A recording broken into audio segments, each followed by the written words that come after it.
দুনিয়াতে দেখলে সব আল্লাহ রাব্বুল আলামিন যার চোখ দিয়ে কাবাকে দেখাইছেন তার চোখে জাহান্নামের আগুন পোড়াবে না।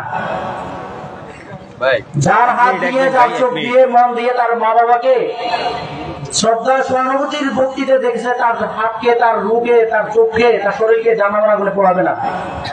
কুরআনুল মাজিদ যে দেখছে পড়তে পারে না, উল্টে উল্টে শব্দগুলো দেখছে, এটা আল্লাহ রাব্বুল আলামিনের বয়ান, আল্লাহ রাব্বুল আলামিনের বাণী। যে দেখছে তার চোখ তার হাত তার শরীরকে আল্লাহ রাব্বুল আলামিন জাহান্নামের আগুনে পোড়াবেন, এটা আল্লাহর ওয়াদা। এই ওয়াদাতে কোনো ভুল আছে কি নাই? কোনো ভুল নাই। তার মানে সন্তানের হক বাবা মাকে সম্পূর্ণরূপে বৃদ্ধ অবস্থায় কি, যুবক অবস্থায় কি, শিশু অবস্থায় কি, বাবা মার হক পরিপূর্ণ করে লালন পালন করা। সমাজের মধ্যে সবচেয়ে বেশি মিসিং করা হয় সন্তান যখন বাবারে জিজ্ঞেস করে তুমি আমার জন্য কি করতে পারছো। বাবা মাকে কষ্ট দিয়ে গেল, তাইলে এর কষ্টের সবক তুমি দুনিয়াতে যেমন অপদস্থ হবে, আখিরাতের জন্য তোমার জন্য প্রস্তুত। সুতরাং আমরা যারা সন্তান আছি তারা মা বাবাকে আমরা কখনোই কষ্ট দিব না। আজকের এই ময়দান থেকে আমরা ওয়াদাবদ্ধ, আমরা কখনোই মা বাবাকে কষ্ট দিব না, আমরা উস্তাদদেরকে কষ্ট দিব না, আমরা ছোটদেরকে আদরের হক, আল্লাহ আমাদের পরিবারকে বরকতময় করে দেবে, পুরো রাষ্ট্র বরকতময় হয়ে যাবে ইনশাআল্লাহ। ভাইরা আমার, আমি হুজুর সাহেব অনেক দূর থেকে আসছেন, কষ্ট করে আসছেন, আমরা হাতে দিয়ে তো হয়তো সঠিকভাবে করতে পারবো না। মাহফিল ইন্তজা কমিটির পক্ষ থেকে আমি মেহমান হিসেবে আমার মুরব্বিয়ান একরাম যারা আছেন তাদের হিসাবে যারা আমাদের ছোট ছোট ভাইয়েরা এই মাহফিল আয়োজন করেছেন, হুজুরের খেদমত ঠিকমতো করে দেন, আল্লাহ যাতে কবুল করেন। আমাদের সন্তানগুলো কিয়ামত পর্যন্ত ইসলামের জন্য, কোরআন এবং হাদিসের জন্য যাতে খেটে যেতে পারে, কাল কিয়ামতের ময়দানে যাতে আমরা আমাদের সন্তানদেরকে বলতে পারি ইয়া রাব্বুল আলামিন, আমার সন্তানরা তোমার জন্য, তোমার রাসূলের জন্য শ্রম করেছে, তুমি তাদের উসিলায় আমাদেরকে নাজাতের ব্যবস্থা করে দাও।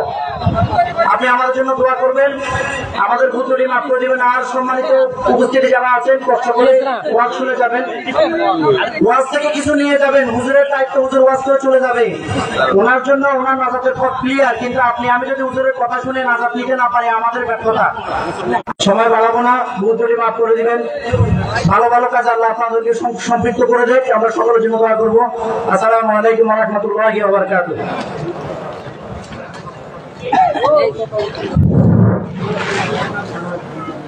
ধন্যবাদ আজকের মাহফিলের প্রধান অতিথিকে দিক নির্দেশনামূলক বক্তব্য দেওয়ার জন্য। সম্মানিত উপস্থিতি, এখন আপনাদের মাঝে মূল্যবান তাকে পেশ করবেন সুদূর কুষ্টিয়া থেকে আগত আন্তর্জাতিক খ্যাতি সম্পন্ন মুফাসসিরে কুরআন হযরতুল আল্লামা হযরত মাওলানা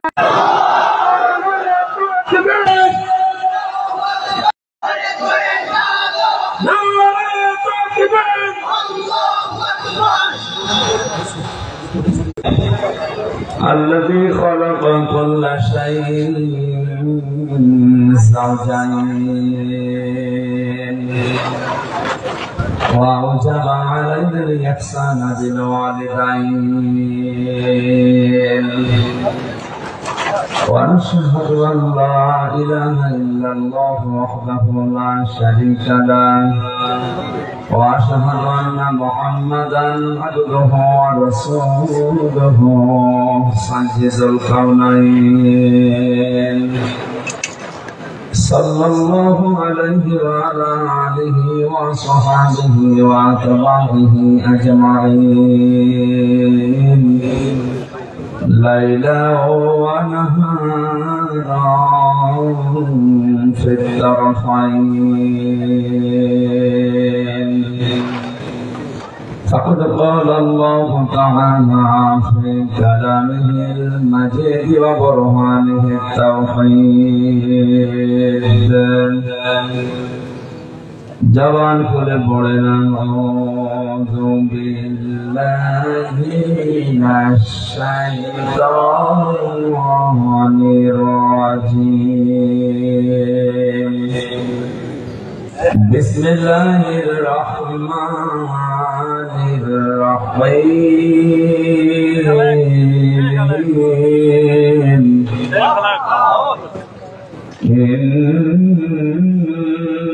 عدة الشهور عند الله اثنا عند الله الاثنا عشر شهرا في كتاب الله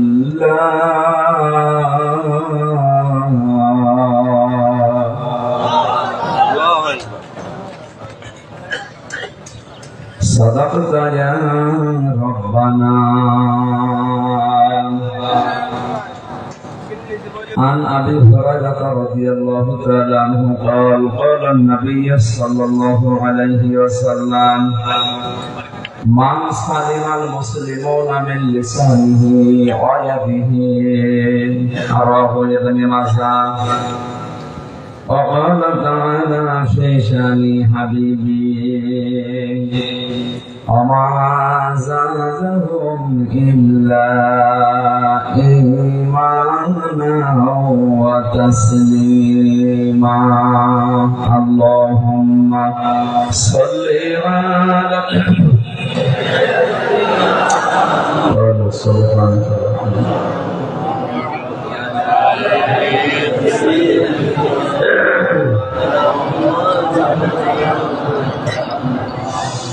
জীবনে যত প্রেম আসি চলে যায়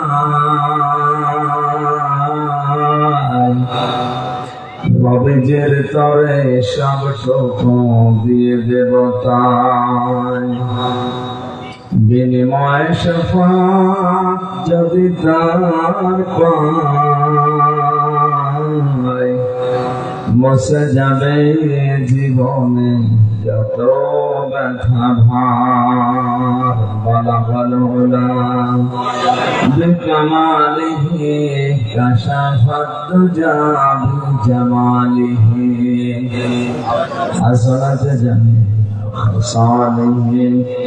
صلوا عليه وآله الحمد لله. কি রকম চট্টগ্রাম জেলার ভোজপুর থানার অন্তর্গত বালুখালী আদর্শ সমাজ কল্যাণ পরিষদের উদ্যোগে ৬ষ্ঠতম ঐতিহাসিক তাফসীর ও কোরআন মাহফিলের সম্মানিত সভাপতি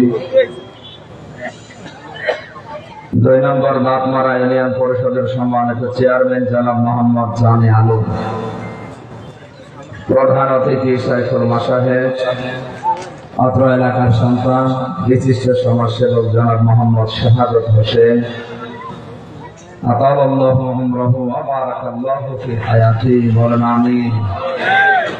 এখানে যারা আলোচনা রাখলেন মাওলানা মহিউদ্দিন আহমেদ, মাওলানা ফজল আহমেদ সালেহী, আলেমদের কথাগুলো আমল করার তৌফিক কামনা করছি। মঞ্চে বসা উলামায়ে কেরাম, সামনে বসা মুসলমান ভাইরা, পর্দার আড়ালের সম্মানিত মা এবং বোনেরা, প্রশাসনের ভাইরা, প্রাণ প্রিয় চট্টগ্রামবাসী, নত শিরে শুকরিয়া আদায় করছি যে মালিক আমাদেরকে সুস্থ রেখে কোরআনের এই অনুষ্ঠানে হাজির হওয়ার তৌফিক দিয়ে, বলেন আলহামদুলিল্লাহ। আল্লাহ পাক যেন নিজে মাইক হাতে নিয়ে, হ্যান্ড মাইক নিয়ে ঘোষণা দিচ্ছেন, তাআযানা রাব্বুকুম লাইন শাকারতুম। একটি ঘোষণা, একটি এলান শোনো দুনিয়ার মানুষেরা, লাইন শাকারতুম, যদি শুকরিয়া আদায় করো আমার নিয়ামত, লাযিদান্নাকুম, অবশ্যই আমি আল্লাহ এই নিয়ামত বাড়িয়ে দেব। এই পৃথিবীর সবচাইতে বড় নিয়ামত মানব জাতির জন্য, শুধু মুসলমান না, দুনিয়ার সবাই স্বীকার করেন কোরআনে কারীম। আল্লাহ পাক নিজে জানিয়েছেন, কুল বিফাদলিল্লাহি ওয়া বিরাহমাতিহি ফাবিযালিকা ফালইফরাহু হুয়া খায়রুম মিম্মা ইয়াজমাউন। সূরা ইউনূসের ৫৮ নম্বর আয়াতে আছে, নবী আপনি বলুন তাম দুনিয়ার মানুষ যা গেইন করে যায় আছে করে যা অর্জন করে যা পেয়ে আনন্দে আছে, আমি আল্লাহর কাছে কোরআন শ্রেষ্ঠ সম্পদ। সুতরাং এত বড় নিয়ামতে হাজারো মানুষ এলাকায় থাকার পরেও কোরআনের মহব্বতে আল্লাহ আমাদেরকে জায়গায় আনলে বিশ্বাস করতে পারি আমাদের জীবনে এটা একটা নিয়ামত। কারণ এখানে এখন আসা বসা শ্বাস প্রশ্বাসে নিঃশ্বাসে নাকি হচ্ছে, এ কথাটা শোনার পরে হয়তো আপনার কাছে তেমন গুরুত্ব লাগছে না, কারণ নেকি কি আমরা জানি না। কিয়ামতের কঠিন দিনে একটা নেকির কারণে মানুষ জান্নাতে যেতে পারবে না, ধরা খাবে। আল্লাহ সুযোগ দিয়ে বলবেন, যাও আপনজন দুনিয়া যারা ছিল তাদের কাছে যাও দেখি। লোকটা সর্বপ্রথম দৌড়িয়ে মায়ের কাছে যাবে। তাফসীরে ফিসিলাল কোরআন সাইয়্যিদ কুতুব লিখেছেন, মায়ের পা ধরে 500 বছর পর্যন্ত কান্নাকাটি করে। আল্লাহ নবী বলেন 500 বছর পরে ওর মুখের উপরে মা লাথি দিয়ে বলবে, তুমি আমার বিয়ে হয়নি, তোকে বাবা কোথায়? চট্টগ্রামবাসী, আমি যতগুলো মানুষের নাম কোরআনে পড়েছি যারা পালাবে, তার ভেতরে প্রথম ভাই, মা, বাবা, সন্তান, স্ত্রী, আশপাশের লোক এবং যারা আছে তারা। হ্যাঁ, আমি কথা বলছি। এখানে কি করে কেরা? সমস্যা কি? কথা বলা যাবে ভাই? ঠিক করেন, লোকজন দিয়ে ঠিক করে কথা বলবেন। এদিকে দেখেন, তেলাওয়াতের সময় ইকো দেবেন, তেলাওয়াতের সময় তাছাড়া ইকো দেবেন। কথা বন্ধ করেন ভাই, এদিকে এদিকে থাকেন।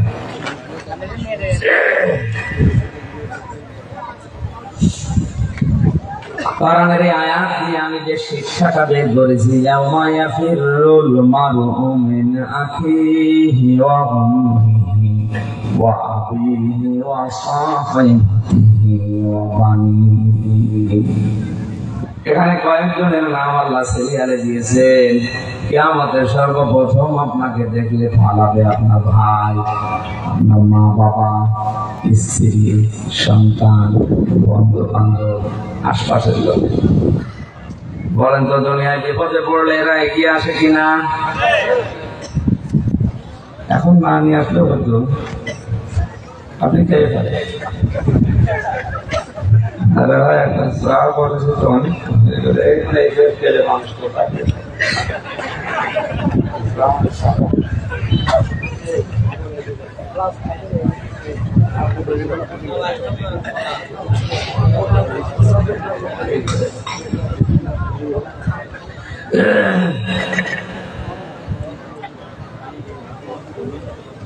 এদিকে আসেন তো নাকি?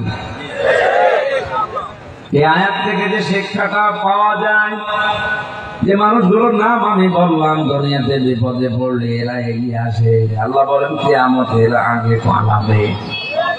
আপনি এবার বিবেক যদি থাকে আপনার মাথায়, মগজ থাকবে, ভাবে আজ কত মানুষ তাদের বিভিন্ন পীরের উপরে, মুর্শিদের উপরে ভরসা করিয়া কোরআন আমি মাথায় নিয়ে বলতে পারবো, আল্লাহর কসম, মা যদি, সন্তান যদি, নিজের স্ত্রী, বাবা যদি বলে না এগুলো আমি চিনি না, আল্লাহর কসম কিয়ামতে অনেক পীর বলবে, আল্লাহ এগুলো আমি চিনি না।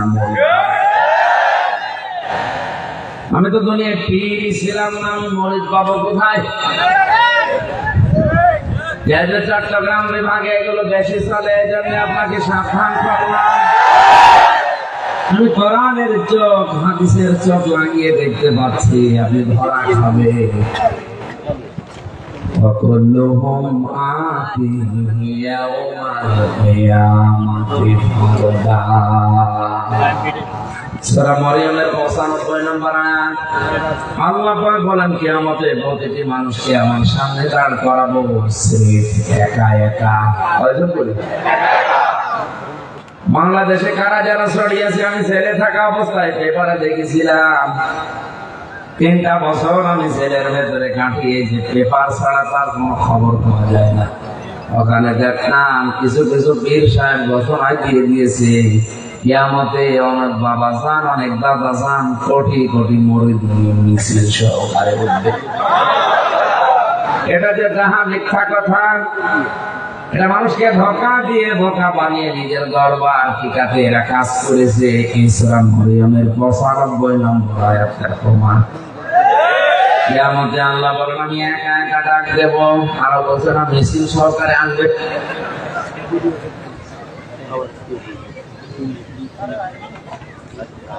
এই জন্য আমাদের বিবেক যদি না খোলে এখনো, মানুষগুলো তো ধোঁকা দিয়ে বোকা বানিয়ে ব্যবসা করেই যাবে, কিন্তু আমরা পণ্য হয়ে যাচ্ছি। কথা বলো ঠিক কিনা? পণ্য হতে রাখি। দুনিয়ার মানুষ যা পেয়েছে, আমরা যেহেতু কোরআনে কারীম পেয়েছি, আল্লাহ নিজে মাইক হাতে নিয়ে মানুষের ঘোষণা দিচ্ছে। দুনিয়ার মানুষেরা একটি এলান শোনো, একটি ঘোষণা শোনো, আমার নিয়ামতের যদি শুকরিয়া আদায় করো, এটা যেহেতু শ্রেষ্ঠ নিয়ামত বলে আমরা স্বীকার করি, এটা দুনিয়াতে আপনার জন্য বৃদ্ধি হতে থাকবে। এখানে আসা বসা শ্বাস প্রশ্বাসে নিঃশ্বাসে যেহেতু নেকি হতেই থাকে, আর কিয়ামতে এটা সবচেয়ে বেশি লাগবে নেকিটা।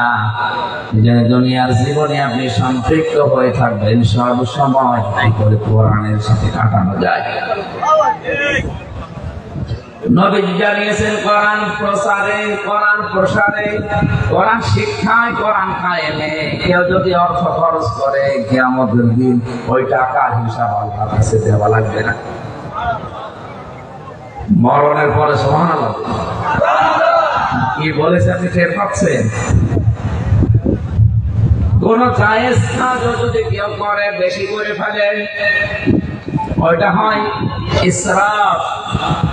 কথা ভালো করে বলছেন, আলেমদেরকে বলছি, কোন জায়েজ কাজ যদি আপনি করেন কিন্তু কাজটা বেশি করে ফেলেছেন, আরবিতে ওইটার নাম ইসরাফ, অপব্যয়। আর কোন হারাম কাজ যদি কেউ করে, ওইটার পেছনে টাকা খরচ করে, ওইটা হবে ইসরাফ না, ওটা তাফসীর, অপচয়। পরেরটা অপব্যয়। আপনার সংসারে আম লাগবে মনে করেন 2 কেজি, টাকার গরমে 10 কেজি আম কিনে আপনি 8 কেজি পচিয়ে নষ্ট করে দিলেন। আম কেনা যায় ছিল না? ছিল না? আম তো ভালো জিনিস খাবেন আপনি পরিবারস্থ লোক দিয়ে, এটা যায় ছিল, কিন্তু টাকার গরমে 2 কেজির জায়গায় আপনি 10 কেজি দিলেন কেন? এটার হিসাব দেওয়া লাগবে কিয়ামতে। এটার নাম ইসরাফ। আর তাফসীর বলা হয় কোন হারাম কাজে যদি কেউ টাকা খরচ করে, যেমন মদ খাওয়া হারাম, অর্থাৎ মদের জন্য কেউ যদি টাকা খরচ করে, ওইটা আর ইসরাফ থাকে না, ওইটা তাফসীর, ওটা আরো মারাত্মক। ওইটাকে আল্লাহ শয়তানের ভাই বলে উল্লেখ দিয়েছেন কোরআনে। কোরআন শরীফ পড়ে আমি কোন পাপের আগে পরে শয়তানের ভাই উল্লেখ পাইনি, তবে একটা কাজে পেয়েছি, ইন্নাল মুবাদ্দিরিনা কানু ইখওয়ানাশ শায়াতিন ওয়া কানা শাইতানু লিরাব্বিহি কাফুরা।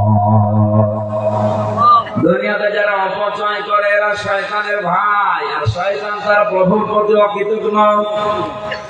আল্লাহ পাক শুধু ঘোষণা দিয়ে শেষ করে দিয়েছেন তা না, তিনি যে আয়াতটার উপরে বাস্তবতা এনেছেন, তিনি যে আমল করেন তার প্রমাণ। এই মানুষের 3.5 হাত নির্যাস দিয়ে বানানো হয়, এতে যতক্ষণ খাবার থাকে ওই রসগুলো থলি থলিতে ফোটা ফোটা আকারে পড়তেই থাকে। রসগুলো পড়লে আপনার খাবার হজম হয় তাড়াতাড়ি। রসটা এত বেশি দামি কারণ তিনি নিজে অপচয় করেন না, অপচয় করতে পছন্দ করেন। আমি যে আয়াত পড়েছিলাম, এই আয়াতের শিক্ষা হচ্ছে আমাদের জীবনের এটা নিয়ামত, এটা শুকরিয়া আদায় করলে জীবনে আপনাকে দিয়ে আল্লাহ আরো ভালো ভালো কাজে আঞ্জাম দেওয়াবেন। লাযিদান্নাকুম লামে তাকিদ, নুনে সাকিলা, কঠিন শব্দ দিয়েছেন আল্লাহ। ওয়ালা ইন কাফারতুম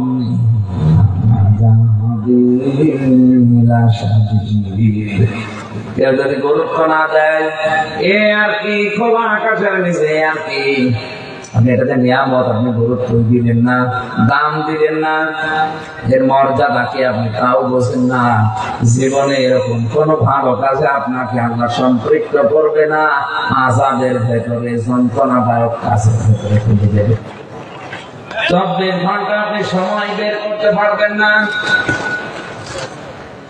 এখানে নিয়ামতের ঘোষণা আল্লাহ নিজে যেন মায়ের হাতে নিয়ে আমাদেরকে বলছে, একটি ঘোষণা ধরে বলুন সুবহানাল্লাহ।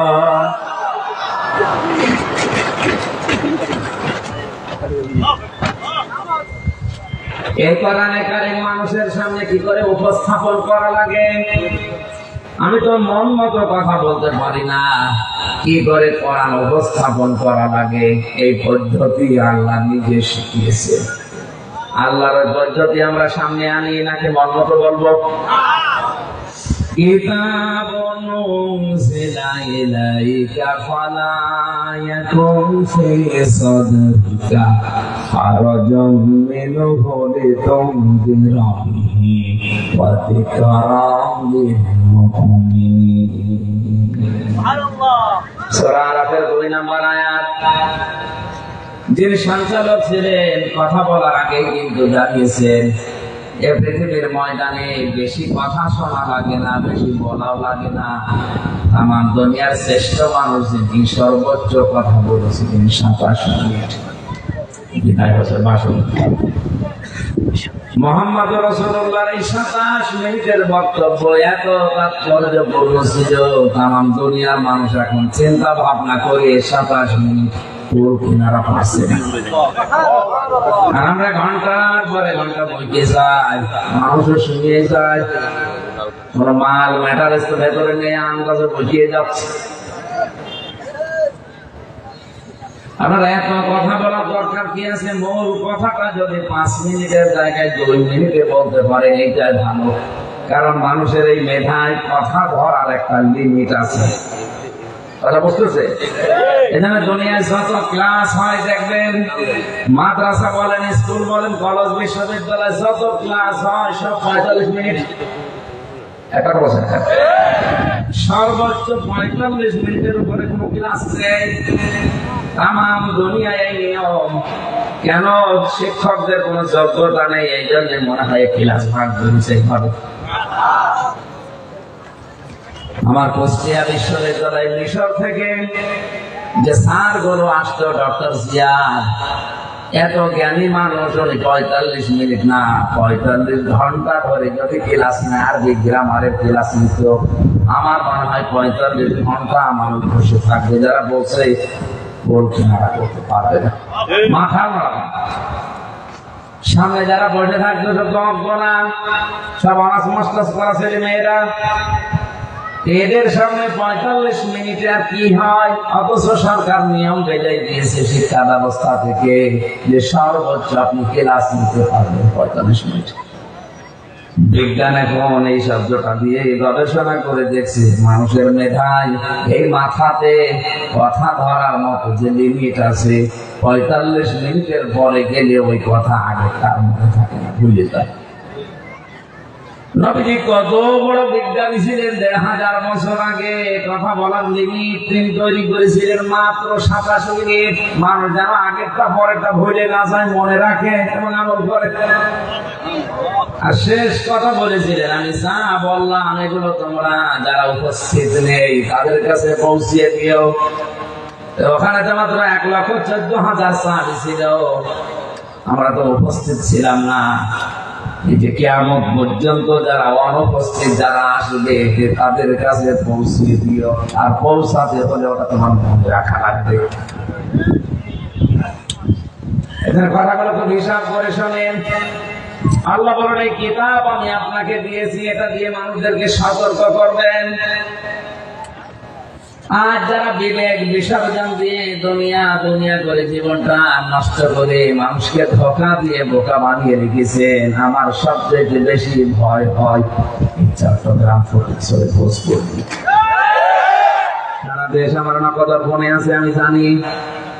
অধিকাংশ মানুষগুলো ধোঁকা দিয়ে বোকা বানিয়ে নিজের বিবেক বিক্রি করে দিয়ে মানুষের ভেতরে পড়ে না, কারণ যাদের বিবেক কাজে লাগে না আল্লাহর ভাষায় নিকৃষ্ট জানোয়ার।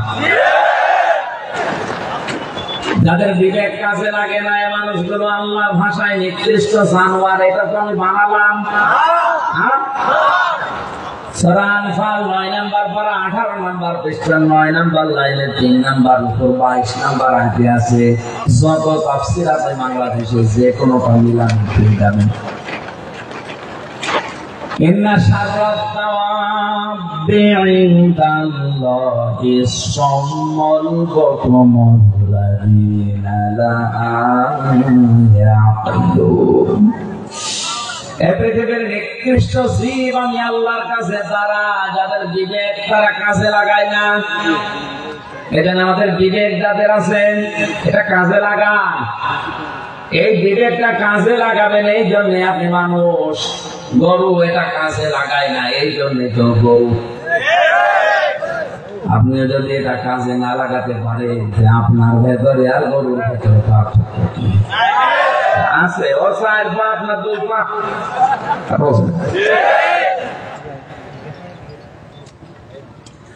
আল্লাহ বলেন কিতাব দিলাম, আপনি যখন প্রচার করবেন মানুষদেরকে সতর্ক করবেন তখন যেন আপনি ভয় পাবেন না।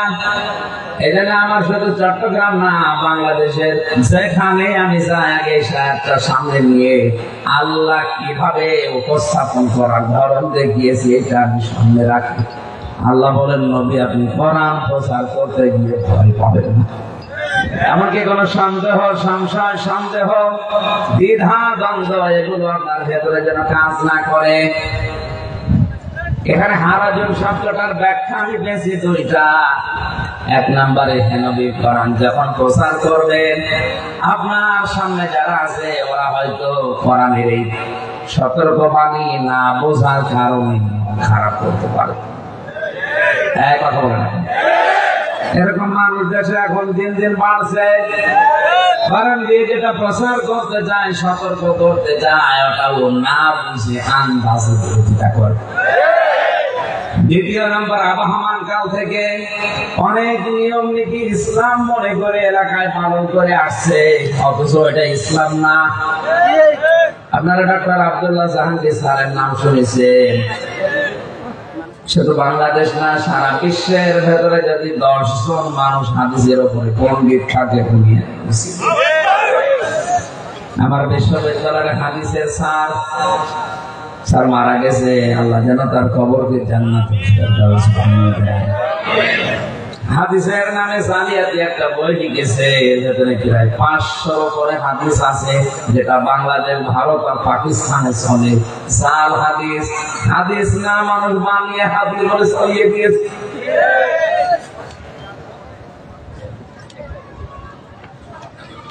আমার ভাইরা এগুলো যখন মানুষ ইবাদত মনে করে পালন করে আসছে, আপনি যদি কোরআনের তাফসীর করেন ওইগুলো টিকবে না। কারণ তাফসীর মানে খুলিয়ে ফেলা। তাফসীর মানে কি?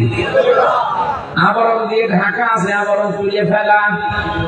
তাফসীর করতে গেলে ওইগুলোর আবরণ তো খুলে যাবে। আপনি দেখবেন ওই মানুষগুলো তখন মন খারাপ করবে, আপনার প্রতি রেগে এমনকি তেড়েও আসতে পারে। এই যে রেগে যাবে আপনাকে মারার জন্য, তেড়েও আসতে পারে, চোখ মোটা মোটা হয়ে যাবে। কথাগুলো আমি বানালাম। সূরা হজের ভেতরে আছে 72 নম্বর আয়াত। وَإِذَا تُتْلَى عَلَيْهِمْ آيَاتُنَا بَيِّنَاتٍ تَعْرِفُ فِي وُجُوهِ الَّذِينَ كَفَرُوا الْمُنكَرَ يَكَادُونَ يَسْطُونَ بِالَّذِينَ يَتْلُونَ عَلَيْهِمْ آيَاتِنَا। আল্লাহ পাক বলেন যখন আপনি তেলাওয়াত করবেন মানুষের সামনে আমার আয়াতগুলো তেলাওয়াত করবেন, যে মানুষগুলো এগুলো বোঝার যোগ্যতা রাখে না, যখন তারা দেখবে যে এগুলো আমাদের প্র্যাকটিক্যাল লাইফে মেলে না, ওই মানুষগুলো চোখ মোটা হয়ে গরম হয়ে যাবে, আপনাকে তেড়ে আসবে মারার জন্য। নবী গিয়ে কোরআন প্রচার করতে গিয়ে তার মাথার উপরে নাড়ি ভুঁড়ি চাপিয়ে দিয়েছিল উঠে। এটা কোনদিন শুনিয়েছেন? এখন বলুন না কেন? তার গলার ভেতরে রশি দিয়ে হেঁচকা টান দিয়েছিলেন যেন মারা যান।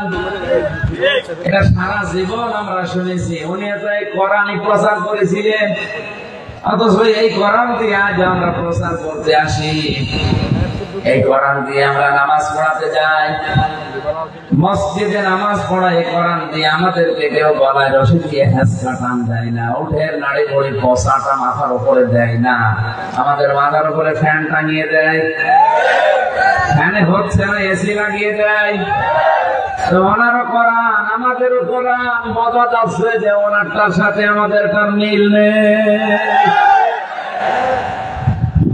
নবী গিয়ে কোরআন প্রচার করতে গিয়ে সমস্যায় পড়লেন, যারা গ্রহণ করলো তারা সমস্যায় পড়লো।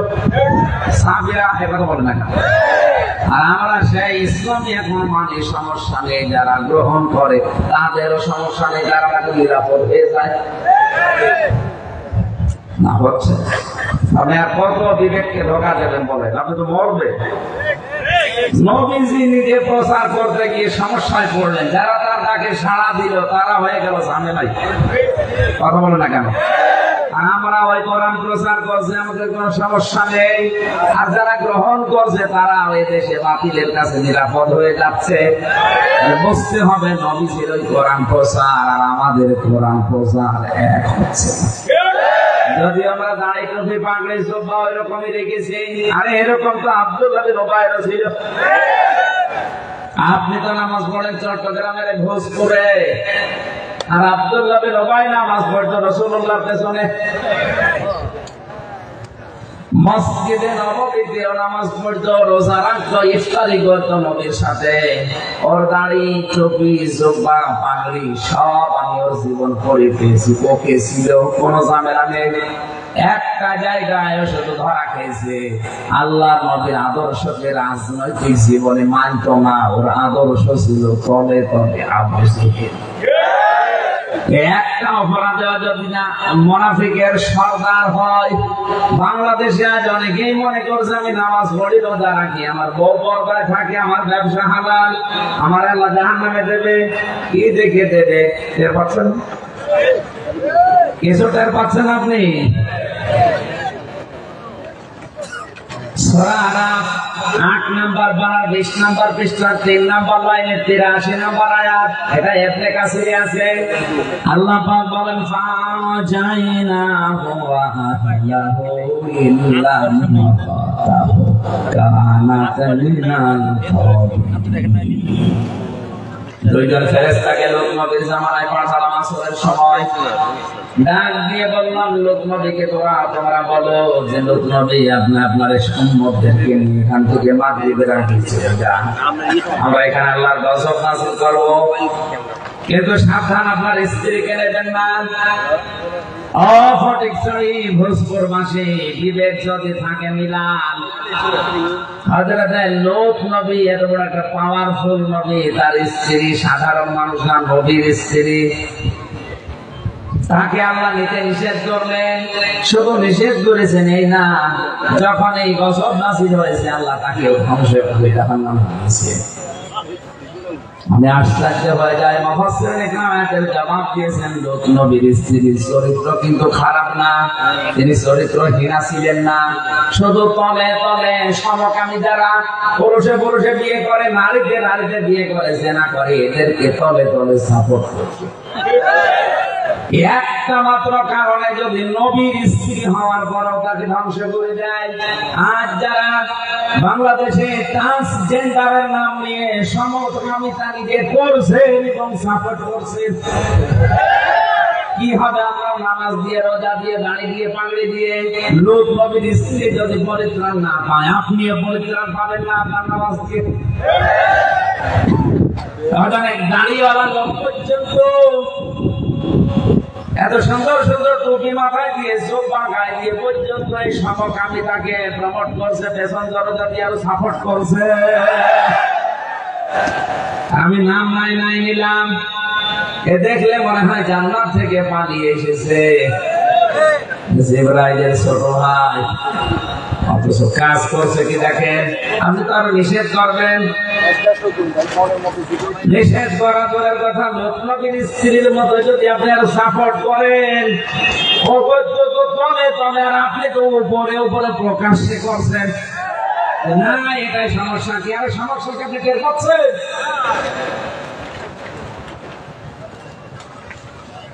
হেজরা নাম দিয়ে চালাতে চায়। আরে ভাই, হেজরা তো শারীরিক সমস্যা, আর যেটা এখন শুরু করতে চাচ্ছে শরীর থেকে শরীফা, এটা কিন্তু শারীরিক সমস্যা না, এটা হচ্ছে মানসিক সমস্যা। এভাবে যদি কায়েম হয়ে যায় আগামী 10 বছর পরে, এখন আমি একা না, আপনি ধরে খাবেন। সকালবেলা লোকটা বলছে আমি শরীফ, বিকালে বলছে না আমার কেমন শরীফা মনে হচ্ছে। এটা মনে করি যদি থাকতো তাও তো বাঁচতাম।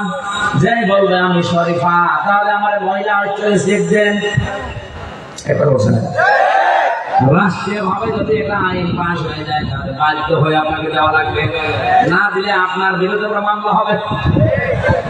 আরে অথচ ওই মহিলা হচ্ছিল আপনার মেয়ে আছে, আপনার বোন আছে, আপনার ফুফু আছে, ও বেটা যতই বলুক আমি শরীফা, মাল কি বলুন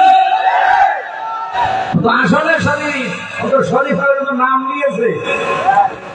এখন বলেন যেখানে আপনার মেয়ে আছে, আপনার বোন আছে, আপনার ফুফু আছে, এই কোলাঙ্গাল যদি ওখানে নাম পাল্টিয়ে শরীফ থেকে শরীফা হয়ে থাকে, কি হবে আপনি টের পাচ্ছেন? এরপরও আপনি প্রমোট করেন না, এটুকু আর কি, এটুকু কি আপনি টের পাচ্ছেন? কয়েকদিন পরে যখন আপনার মেয়েরে ধরবে তখন টের পাবেন, আপনার বোনকে ধরবে তখন যার সন্তান দুনিয়া এসে ভরে যাবে। আর পৃথিবীতে জারজদের কাজ হয় 9টা। 1 নম্বর ওরা কোরআন বিরোধী, সূক্ষ্ম ষড়যন্ত্র করে ঢুকিয়েছে। ওরা মনে করছে হবে তাল মাতালে টানা নানা করে যদি কায়েম হয়ে যায়, আর যদি কিচ্ছু না বলে কেউ, তাহলে তো কায়েম হয়ে গেলে আমাদের সোনার সোহাগ। বাংলাদেশে এখনো যারা কোরআনে কারিম জানে তারা কিন্তু মরে যায়নি। আসমানি আওয়াজ বন্ধ করার ক্ষমতা দুনিয়ায় কারো হয়নি, কিয়ামতের আগে কারো হবেও না। কথা বলে ঠিক কিনা?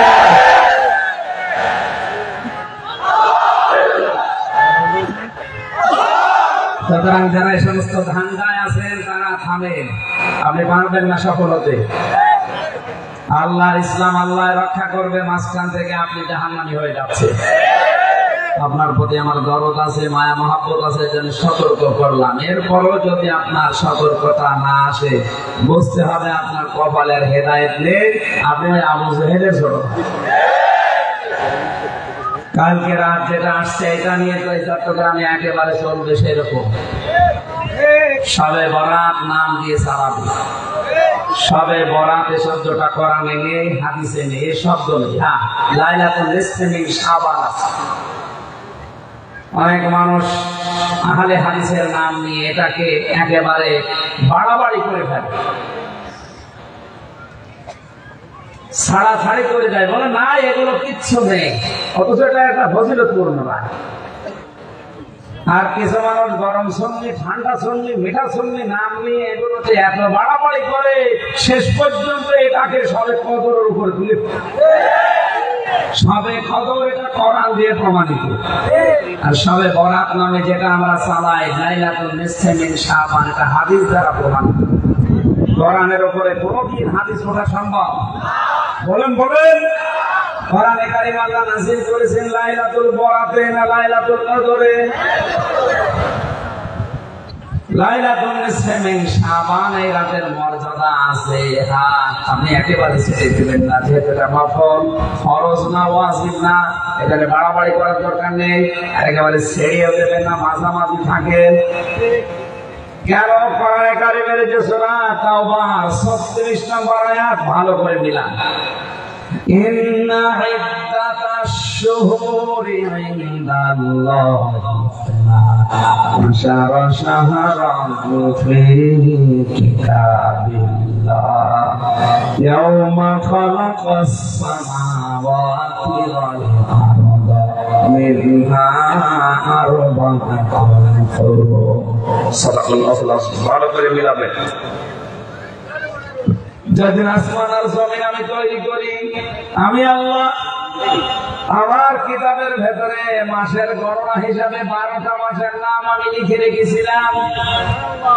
এই যে শাবান মানে যে এই মাসটা চলছে আজকে 14 তারিখ, এই মাসটার নাম কিন্তু 2 বছর 5 বছর 100 বছর আগে না, দুনিয়া আল্লাহ যেদিন তৈরি করেন ওই দিন তার কিতাবে লাউহে মাহফুজে কোরআনে কারিমে লিখে রেখেছে।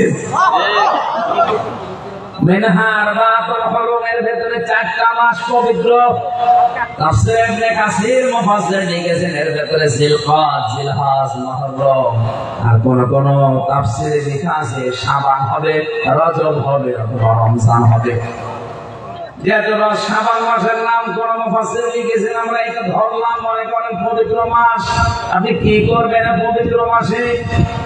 ওই জামানায় কাফেররাও এই 4টা মাসকে সম্মান দিত, তারা হারাম কাজগুলো অন্তত স্টপ করে দিত। একটু ভাবেন তো, এই মাসকে ওরা বিশ্বাস করতো না কিন্তু সম্মান দিত। জিলকদে, জিলহজে, মুহররমে আর এই শাবানে অথবা রজব অথবা রমজানে যাই ধরে, এই 4টা মাসে কাফেররা পর্যন্ত যুদ্ধ বিগ্রহ, মদ খাওয়া পর্যন্ত ছেড়ে দিত। অথচ বাংলার মুসলমানেরা এই 4টা মাস আসার পরেও হারাম কাজ তো ছাড়েই না, মদের ব্যবসা ছেড়ে দেয়। এই কথা বলেন, সকল পরিবার ছেড়ে দেয়, একে অন্যের পেছনে লাগা ছেড়ে দেয়, জেনা করে ছাড়ে। আপনি তো কাফের চাইতে নিকৃষ্ট হয়ে যাচ্ছে। তারাও এই মাসকে সম্মান দিত, আর আমরা এই মাসের সম্মান হিসেবে শুধু বেছে নিয়েছি হালুয়া রুটি আর সারা রাত শুধু হোক হোক। অথচ এই মাসের সম্মান দেওয়া হবে সুন্নত অনুযায়ী তখন যখন এই মাসে আপনি বেশি বেশি রোজা রাখবেন। হযরতে আয়েশা থেকে বর্ণিত, তিনি বলেন বিশ্বনবী শাবান মাসে এত বেশি বেশি রোজা রাখতেন, মনে হতো যে রমজান চলে এসেছে। কেন তিনি রোজা রাখতেন? 2টা কারণ আছে। 1 নম্বরে কেউ যদি রোজা রাখে,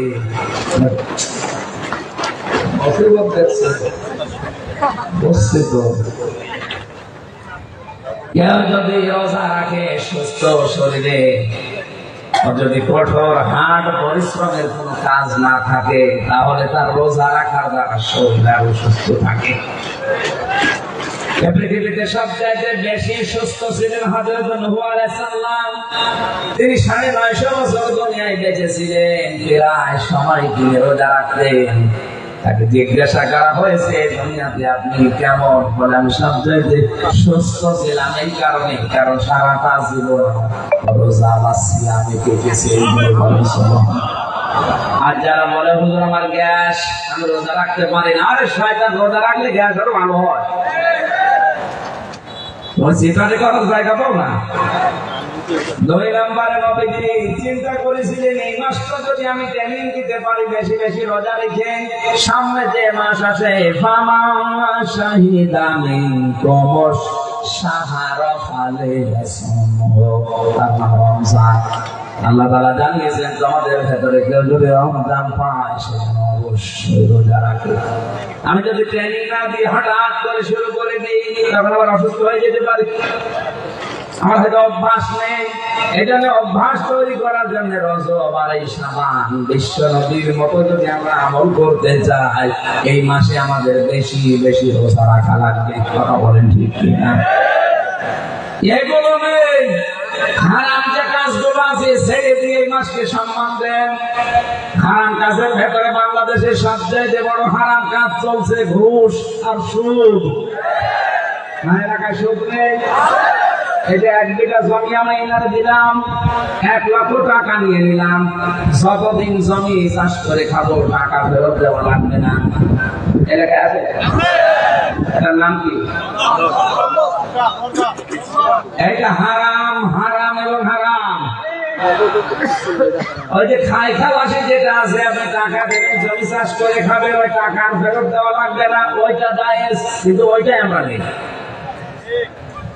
এটা হারাম শোনার পরে যারা এখনো পর্যন্ত এই বন্ধকে কাজ করে যাচ্ছেন, হাত বলেন তো এলাকায় কারা আছেন? একজন। তাহলে হাদিস বলা মনে হয় ঠিক হইল না, এ হাদিস বলা। যাক, আপনারা শ্রাবণ মাসকে সম্মান দিচ্ছি, এলাকায় সুদ নেই অন্তত। ঘোষ আছে না নেই? আমি এই 3টা বছর থেকে যেটা সবচেয়ে বেশি বুঝলাম, বাংলাদেশের কোর্টে যাবেন ঈদ পর্যন্ত টাকা চাচ্ছে। পেশকার ওকে মোদ্দার জজ ব্যারিস্টার যারা আছে তো আছে, মামলার আয় পর্যন্ত টাকা চাই। এমনকি কোর্টে যাবেন, কোর্টের বারান্দা দিয়ে হেঁটে যাবেন, ঈদ বলবে টাকা দিয়ে যাচ্ছে। কি অবস্থা দাঁড়িয়েছে! আমরা দেখতে গেছে আমার আত্মীয়রা কারাগারে, যে কোর্টে যখন হাজির করতো ওই সময় গাড়ি আমার বলছে টাকা দেন, টাকা পাবো কোথায়? না আমরা জানি আপনাকে দেখতে এসেছিল, ওই সময় টাকা দিয়ে গেছে। শেষে 10 টাকা দিলাম, তাও খুশি। একটা জায়গা এখন আমি পাচ্ছি না যেখানে ঘুষ নেই, মসজিদ পর্যন্ত এখন এটা চলছে। মসজিদের টাকা বাজেট হয়েছে মন্ত্রণালয় থেকে 5 লক্ষ টাকা করে দেবে। এই টাকা নিয়ে আসতে আল্লাহর ওলি যারা আছে তারা ওখান থেকে 2 লাখ টাকা। আপনি খান, তাহলে এই জায়গায়ও খাবেন।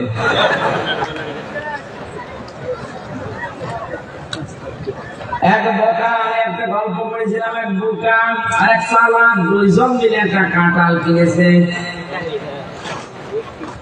চালাক ডাক দিয়ে বলছে আগে টাকা দেওয়া লাগবে না, 2জন মিলে আগে খাবো, যে বেশি খাবে সে বেশি টাকা দেবে। বোকা বলছে আমার অসুবিধা নেই, আমি এই রুয়া বা কুয়া এটা অল্প করে খাবো, টাকাও কম দেবো। চালাক যেটা আছে ও রুয়াও খায়, আটিও খায়, আর বোকা যেটা ওইটা শুধু রুয়া খায়, আটি রেখে দেয়। শেষে গণনা করে দেখা গেল চালাকের কাছে মাত্র 5 আটি আর বোকার কাছে 45 টাকা। ও দিয়েছে 5 টাকা আর 45 টাকা। টাকা দিয়ে 2জনে বাড়ির দিকে যাওয়ার সময় চালাক আনন্দে আছে, খেলাম বেশি দিলাম কম, আর বোকা চিন্তা করছে খেলাম কম দিলাম বেশি। বাংলাদেশে অনেকে 100 টাকা ছেড়ে রাখে, 110 টাকা করে পায়, খুব খুশি। যারা 100 টাকা নিয়ে 110 টাকা দেয় তারা কিন্তু বেজার যে নিলাম 100 দিলাম 110। একজন তো চিন্তা করতে করতে যায়, আরেকজন আনন্দে আছে। হঠাৎ আকাশে মেঘ জমে, উপরে গড়গড় করে আওয়াজ হয় মেঘের ভেতরে, আর ওর পেটের ভেতরে আওয়াজ হচ্ছে। কারণ 4টা জিনিস জীবন হজম হয় না, তার ভেতরে কাঁঠালের আটি।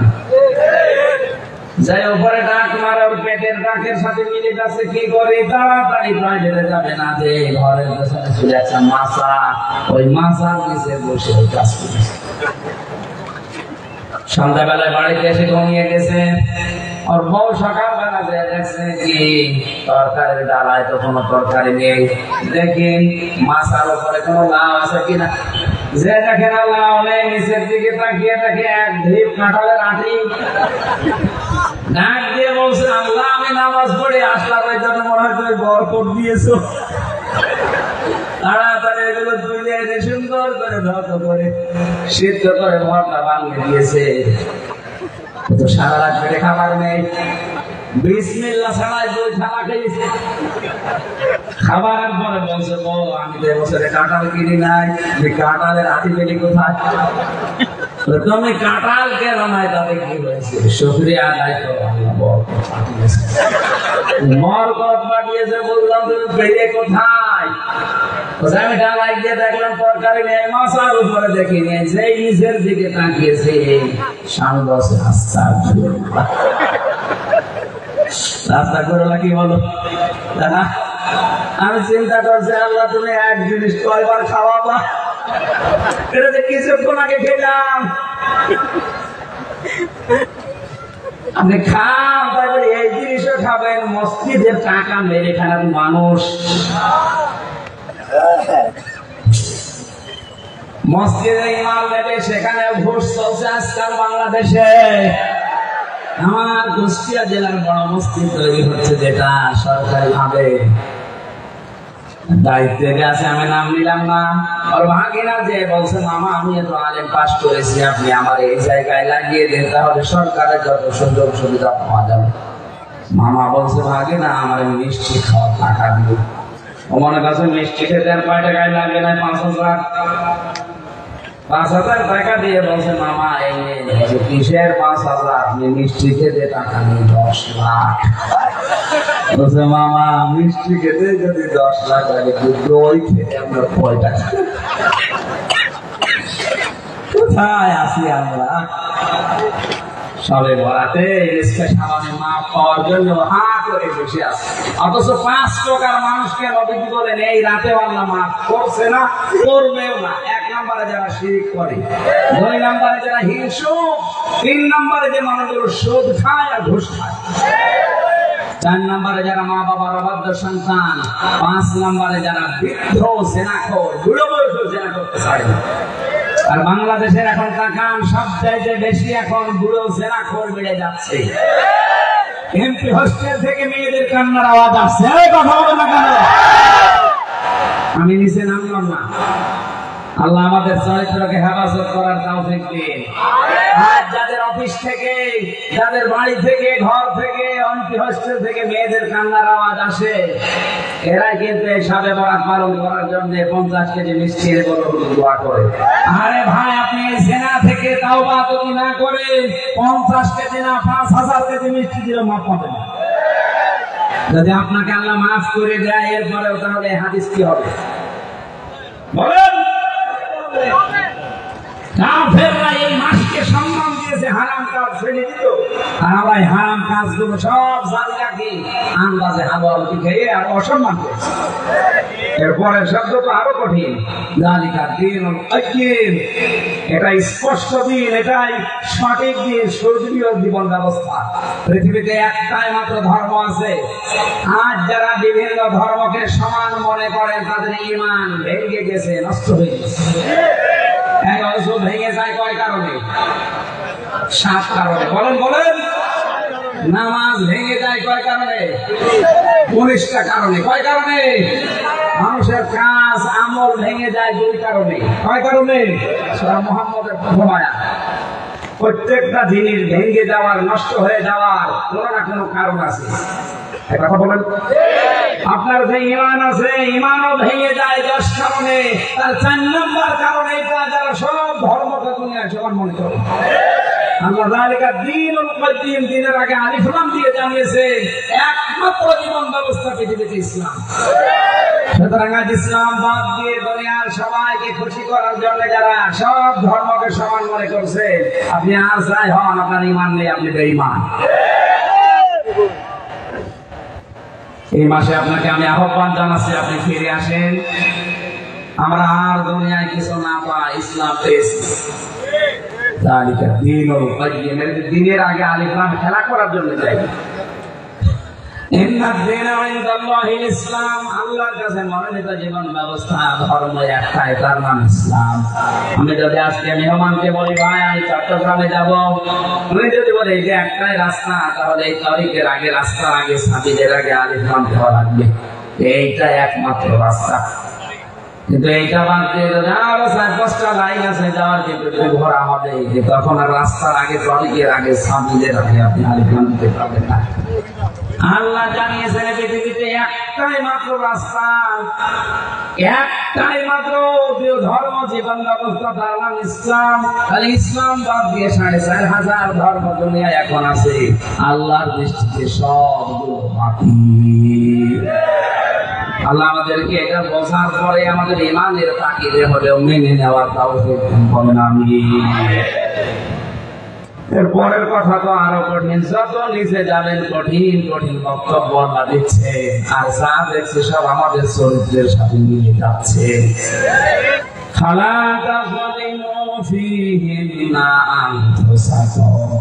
তোমরা এই মাসের যে অসম্মানের কথা বললাম, হারাম কাজ ছেড়ে দেওয়ার মাধ্যমে, এগুলো যদি না ছেড়ে জেনা চালিয়ে যাও, সুদ চালিয়ে যাও, ঘুষ চালিয়ে যাও, ইসলামকে অন্য ধর্মের সাথে মিলিয়ে সমান মনে করো, এগুলো করে নিজেদের উপরে তোমরা জুলুম করো না। কে বলছে? ফালা তাসলিমু ফীহিন্না আনফুসাকুম আলা তুকাতিলুনাহুম কাফাতান কামা ইউকাতিলুনাকুম কাফা ওয়া আলামু আন্নাল্লাহা মাআল মুত্তাকিন। তোমরা মুশরিকদের বিরুদ্ধে সর্বাত্মক লড়াই চালিয়ে যাও। মুশরিক মানে শুধু হিন্দুরা না, তামাম দুনিয়ায় শুধু মুসলমান বাদ দিয়ে যারা আছে এরা মুশরিক। এরা কোনো না কোনো শিরিক করে, আর শিরিক যারা করে আরবিতে তাদের নাম মুশরিক। তাদের বিরুদ্ধে সর্বাত্মক ভাবে লড়াই করার, সংগ্রাম করার ঘোষণা দিয়েছেন আল্লাহ নিজে। সুতরাং আজ ফিলিস্তিনের এই মুসলমানের অত্যাচার বন্ধ হওয়ার জন্য শাবান মাসের এই শেষ শিক্ষাটা 57টা মুসলমান রাষ্ট্রের প্রধানদের নেওয়া লাগবে যে আমরা মুশরিকদের বিরুদ্ধে সবাই এক কথা বলেন। এই সমস্ত কোন কাজ করবার ওর জীবনে নেই। স্পেশাল সবে বড় পালন করার জন্য হালুয়া রুটি খাওয়ার ধান্দায় আছে। বাদ দিয়ে আপনি যেভাবে কোরআনে কারীম জানিয়েছে, নবীর হাদিস যেগুলো জানিয়েছে এগুলো গ্রহণ করেন, বর্জন করেন, বলেন আমিন। মেয়েরা যারা এসেছেন আপনাদের ওয়াজ একটাই, নবীজি নিজে জাহান্নামের ভেতরে মেয়েদেরকে বেশি দেখে এসেছেন মেরাজে।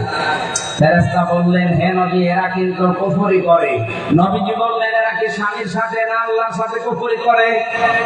হযরত জিবরাইল বলেন, হে নবী এই মহিলাগুলো দুনিয়াতে তাদের স্বামীর সাথে কুফরি করতো। সারা জীবন একটা মেয়েকে সব দিয়েছেন আপনি, মাথার ঘাম পায়ে ফেলে ওর সব চাহিদা পূরণ করলেন।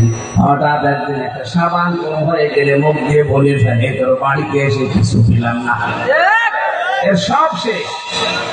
অথচ দুইজন মহিলার নাম আমরা সবচাইতে বেশি দুনিয়ায় শুনি, একজন খাদিজা আর একজন আসিয়া। দুইজনই স্বামী ভক্তির কারণে জান্নাত পেয়েছে। একজনকে জিন্দা অবস্থায় সালাম দিয়েছে খাদিজা স্বামী ভক্তির কারণে, আর একজনকে আল্লাহ নিজে জান্নাতে ঘর বানিয়ে দিয়েছে স্বামী ভক্তির কারণে আসিয়া। আল্লাহ মেয়েদেরকে দুইজন মেয়েকে অনুসরণ করার তৌফিক দিন, আমিন। আল্লাহুম্মা আমিন। ربنا ظلمنا أنفسنا وإن لم تغفر لنا وترحمنا لنكونن من الخاسرين। ইয়া রসুল মালিক, কখন কোন অবস্থায় মরণ আসে জানি না। মরার আগে একটাই কামনা, আমাদের তুমি শাহাদাতের মরণ দিয়ে দান করো। اللهم إني أسألك شهادة في سبيلك واجعل موتي في بلد رسولك। চট্টগ্রামের ময়দানে ফটিকছড়ি উপজেলার ভোজপুর থানার এই বাড়িখালী বিশাল এলাকা জুড়ে যারা কোরআনের অনুষ্ঠানের আঞ্জাম দিয়েছে, আমার যে যুবক বান্দাগুলো চেষ্টা করেছে এই মায়েদেরকে, এই সন্তানদেরকে যে মা পেটে নিয়েছে, মায়ের পেটটা খাদিজার মতো বানিয়ে দাও। মাহফিলের প্রধান অতিথি আমাদের শাহাদাত হোসেন ভাইকে কবুল করো, সম্মানিত সভাপতিকে কবুল করো, যে আলেমরা এখানে এসেছে আল্লাহ আলেমদেরকে মঞ্জুর করে নাও। মা বোনদেরকে তুমি খাদিজার মতো আসিয়ার মতো বানিয়ে দাও। আমাদের শরীরকে তুমি সুস্থ রাখো। ও বাবা, তুমি মুক্ত জীবনে যখন ফিরিয়ে দিয়েছো, মেহেরবানি করে আমাদের কণ্ঠটা তুমি আগের অবস্থায় ফিরিয়ে দাও। এলাকার যিনি চেয়ারম্যানের দায়িত্বে আছে, আল্লাহ তোমার ওই বান্দাকে তুমি ওমরের মতো বানিয়ে দাও। প্রশাসনের যে ভাইগুলো আজকে দায়িত্ব পালন করলো, আল্লাহ প্রশাসনের উপরে রহমত নাযিল করো। নিজেদের মা বাবা, আত্মীয় স্বজন, স্ত্রী পুত্র ছেড়ে যারা বাংলার বিভিন্ন প্রান্তে দায়িত্ব পালন করে, আল্লাহ পুলিশ ভাইদের উপরে তোমার রহমত নাযিল করো। তাদের পরিবারস্থ লোকদেরকে তুমি দেখে রাখো আল্লাহ। বাংলায় যারা দায়িত্বে এসেছে এদেরকে তুমি সততা দান করো। এদেশের সুখ সমৃদ্ধি আমরা কামনা করছি, দিন দিন বাড়িয়ে দাও। আগামীকাল যে রাত আসতেছে, আল্লাহ এই রাতে তুমি মেহেরবানি করে আমাদেরকে মাফ করে দিও। এই 5 প্রকার মানুষের ভেতর থেকে তুমি আমাদের বাঁচাও। আগামীতে এই অনুষ্ঠানটা কোরআনের জন্য আরো বড় করে কবুল করে দিও। এলাকায় মাটির নিচে যত মানুষ আছে, আল্লাহ কোরআনের ইজ্জতে মাফ করে দাও। আমার কণ্ঠটা তুমি ভালো বানাও, আমার শরীরটা সুস্থ রাখো। যখনই মরণ চলে আসে যেন পড়ি লা ইলাহা ইল্লাল্লাহু মুহাম্মাদুর রাসূলুল্লাহ। ওই যে সাদা দেওয়া আছে, ওখানে আপনাদের সামর্থ্য অনুযায়ী নিয়ে যান।